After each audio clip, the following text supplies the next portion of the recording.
Going to talk to you for a few minutes, okay?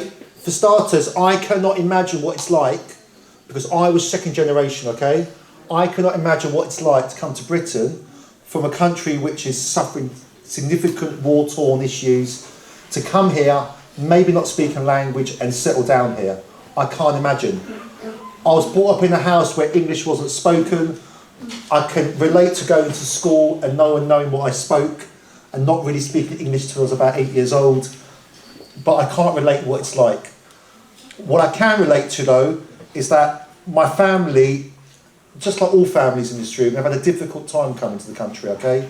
But I can now look back 28 years later in the police and say, whilst I was one of the early Italian police officers, I can now proudly look around this room here and we've got 2 officers from Somalian backgrounds, so from Hackney and Ilford as well, so thank you for coming to North area today.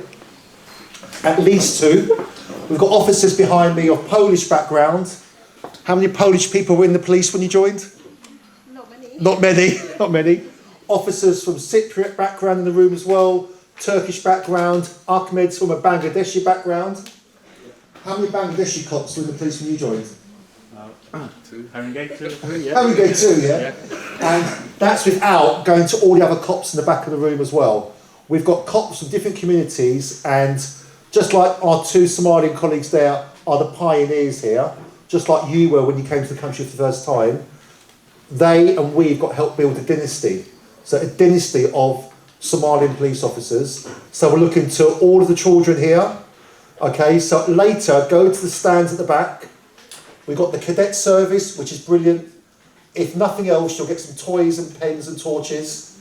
Okay, for people that are slightly older, look at opportunities to volunteer into the police.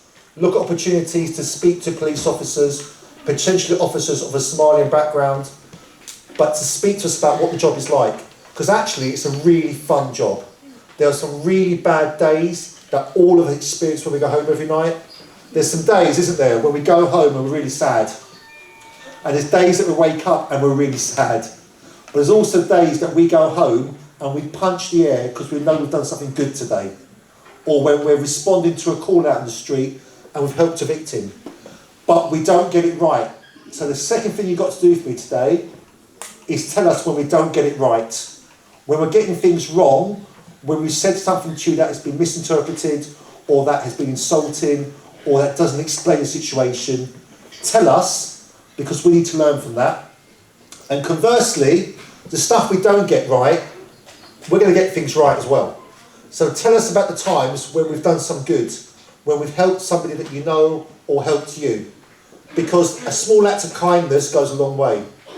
I joined the police because I always wanted to be a police officer, but because my school officer, who was a lady from Wood Green, gave me the forms 29, 30 years ago. She was a police officer at Tottenham. She'd done 29 years there, and she saw something in me and gave me the forms. That year, 4 of us from my school joined.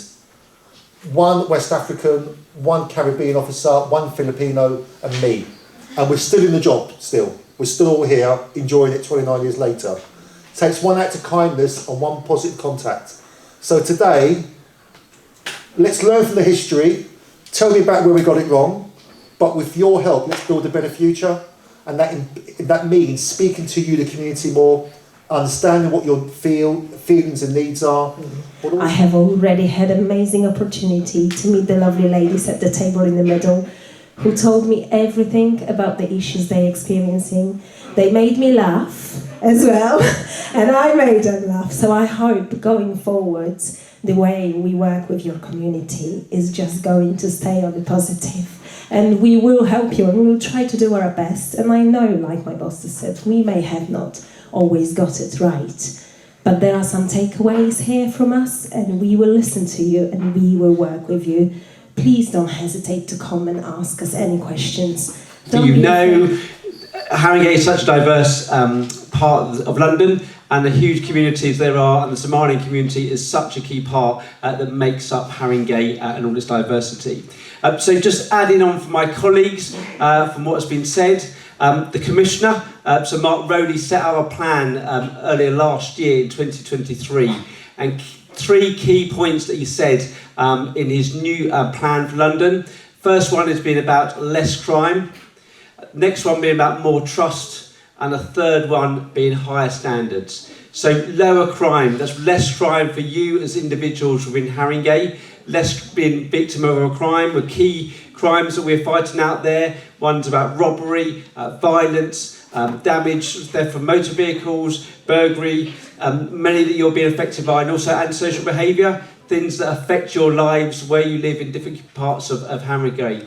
The other one, more trust. So more trust in the police, being transparent about what we're doing, transparent about confidence we will act upon the promises that we make. It's been fed to us before that you as the police have lots of events, but then we don't really see the difference and you don't really tell us what we're doing. So we're trying to get better at that, communicating through our officers and tapping into our local teams is a great way to do that. So whether you live here in Bruce Castle Ward, or you live in West Green Ward with Monica, or in South Tottenham, linking into your ward teams is a really great place to let them know about some of the things that are affecting you where you live. And lastly, higher standards. We know as the police, and again as colleagues, deeply upset by stuff we've seen in the media from people that call themselves police officers but do not have the right to call themselves that, have let us down in the way they've behaved. So we're here as officers, and we demand those higher standards for those that join the organisation and those within inside it as well. You will see a change in that. And we've got the integrity and the authority and the support to police and communities in London. And as Monica said as well, some of those traumas and those responsibilities that we have, many of us here are parents. I've got 2 teenage children, and I know the mothers and the fathers in the room will understand, I guess, that pain and that worry as your children go out, the streets being safe for them, but also the opportunities as well. The opportunities for work, for growing up, establishing themselves in business or a career, and that we as a police force can do all that we can within Haringey.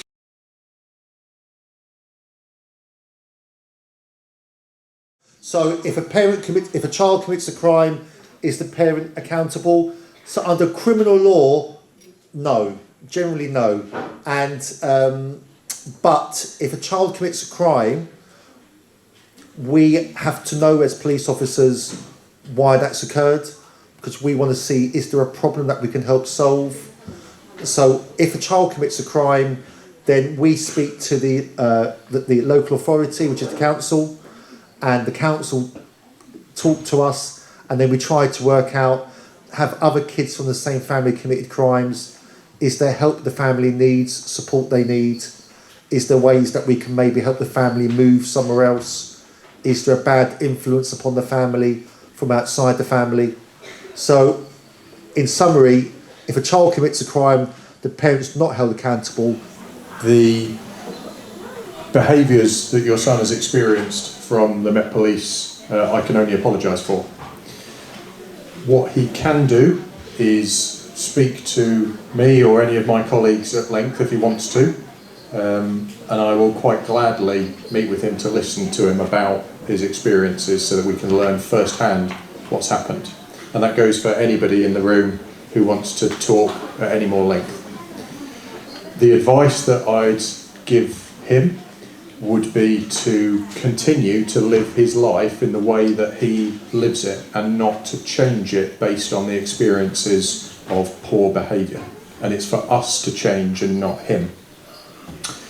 There are a number of groups that exist to monitor stop and search in the Met Police, and they exist in Haringey to monitor us and hold us to account. Number one, it is our responsibility as the police to deal with crime and prevent it. That's the key part. It was touched on earlier about stop and search and people carrying weapons, and that's got to be done ethically. It's got to be done on a legal basis. We also know some people are telling us that we need to quite rightly target the right people that are carrying those weapons to make sure your children are safe on that side. We are tackling on a number of different levels crime within Tottenham area. We work on different levels, so there's all colleagues from specialist crime, so organised crime, so high level on the gangs of what crime is being generated. As Detective Superintendent Barditti said, we know some of the criminality that's taking place is causing young people to carry knives for this cycle of their protection that's actually further down the line we need to stop, and then that brings it further down to home and takes that need for violence away. So our colleagues do a lot of work behind the scenes, targeting high-level criminals. Locally, we have officers, proactive officers on Haringey, targeted areas within Tottenham. We've got some project underway at the moment, an initiative called Clear Hold Build, and I can happily brief you later wider around that, focusing on Northumberland Park. I know that's not all of Tottenham, but a particular element there around some of the organised crime that's been taken there, the young people, and actually making it safer there. There is a void in around intelligence and passing on information, and there is a natural reluctance for the public to pass on information to the police. We would probably ask that you consider if there are other avenues you can pass that on of where that's taking place, whether that is through charities, through RISE, through trusted people to pass that on to us. Crime Stoppers exists around information around criminality. Even housing, forget about just police. How do you deal with people that have fear? That are fearing that if anything happens to their son, the police will come knocking on their door, raiding their house. Most of these parents don't speak the language, don't understand their rights. How do you deal with these people? And also, when your son's outside and he's a teenager and he's being stopped and searched or being arrested and he doesn't tell you anything, the police, you don't have a clue as a parent what's out there. All you know is that your son's outside and all you're hoping is that he comes back home safe. But then you don't know what's out there and what's going on. And also, I've had friends who've had their kids who's been in multiple troubles and police has come to raid their house. None of them speak the language. So there's this fear of, oh my God, they're here to arrest us, my kids are going to get taken away from me. So how do you deal with people like this? How do you tell them, come to the police, we are safe, it's fine for you to come to us and tell us what's going on, when there's so much fear? When the kids go out at night, I've got 4 kids, I'm terrified. Okay, my kids, I try not to let them go out at night, but they're Irish, Italian, headstrong. Oh my God, you try stopping them, they want to go out, don't they? Kids, make sure they don't carry a knife. If they carry a knife, my cops will stop them and will nick them. Because you shouldn't be carrying a knife out in the street. But I know now, in Haringey, you know what the terminology is? It's called double glazing now, apparently. So what we're picking up from talking to social workers is that kids are saying, yeah, I'll go out with a knife, it's called double glazing for protection. Can you believe it? But if you carry a knife to a fight, the other person will carry a bigger knife. And then what we've got in Haringey now is people are carrying guns.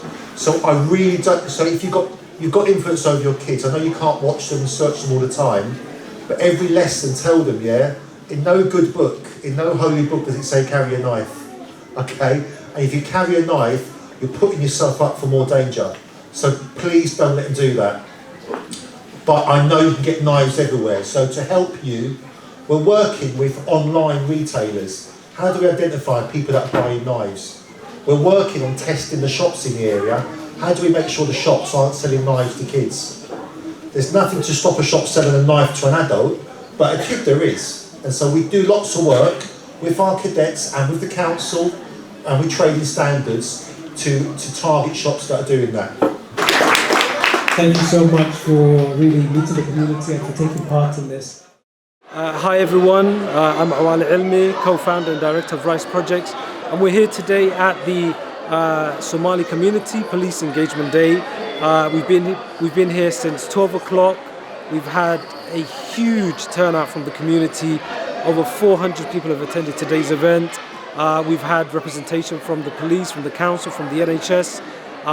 We've had people from the police, from the recruitment team, to their cadets team, to the TSG, to a number of other service providers who've all come to today's event.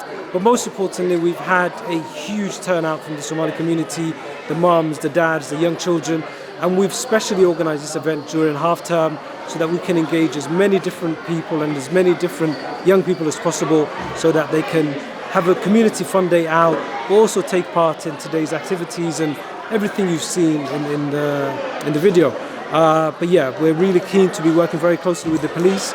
I know that sometimes there's historically been mistrust and miscommunication with the police, but I think an event like this demonstrates the importance of coming together, working closely with the police to ensure that there is representation, but also there is information sharing and that the police can better understand our community and we can better understand their role and what they do in society and also what their job entails as well. But yeah, really, really glad to be here today. Very, very excited for what the future holds. Thank you very much.